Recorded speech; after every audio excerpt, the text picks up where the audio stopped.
स्वराज्य हा माझा जन्मसिद्ध हक्क आहे आणि तो मी मिळवणारच ही गर्जना करणारे महान क्रांतिकारक होते. नमस्कार मित्रांनो, मी कुमारी सारा ब्रह्मानंद वसमतकर लोकमान्य टिळक यांच्याविषयी 2 शब्द सांगणार आहे. त्यांचा जन्म 23 जुलै 1856 रोजी रत्नागिरी जिल्ह्यातील चिखलगाव येथे झाला.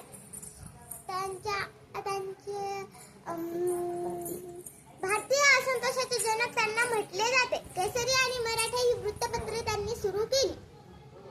समाजाला एकत्र आणण्यासाठी सार्वजनिक गणेश उत्सव आणि शिवजयंती उत्सवाची सुरुवात केली. तुरुंगात असताना गीता रहस्य हा ग्रंथ लिहिला. जहालमतवादी लाल बाल पाल या त्रिकुटातील एक प्रमुख नेते होते.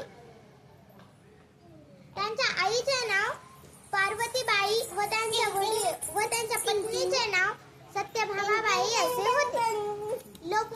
त्यांना लोकमान्य ही पदवी लोकांनी बहाल केली. त्यांच्या वडिलांचे नाव गंगाधर रामचंद्र टिळक असे होते. 1 ऑगस्ट 1920 रोजी त्यांचे निधन झाले. लोकमान्य टिळक यांचे काही प्रेरणादायी सुविचार.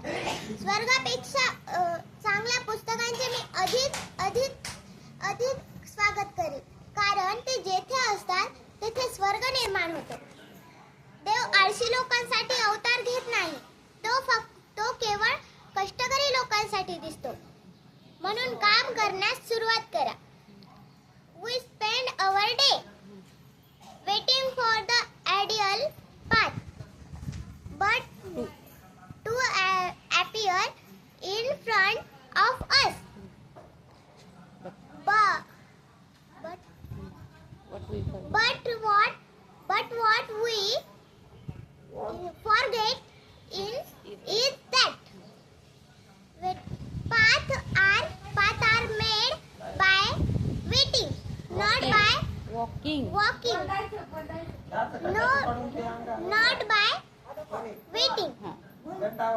समोर अंधार असला तरी त्या पलीकडे उजेड आहे, हे लक्षात ठेवा. एवढे बोलून मी माझे 2 शब्द संपवते. जय